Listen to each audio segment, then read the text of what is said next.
China ह्या देशांत अशी एक घडणी घडली.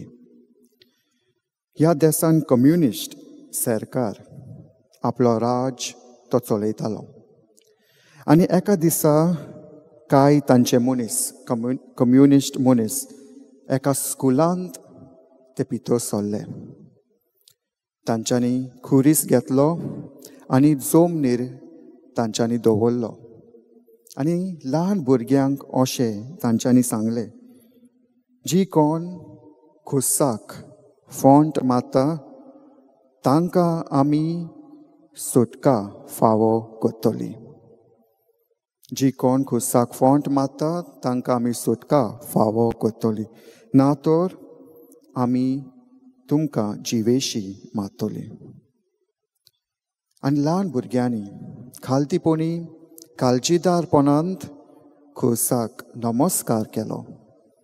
आनी त्याच टायमार तांकां जिवेशी मारले.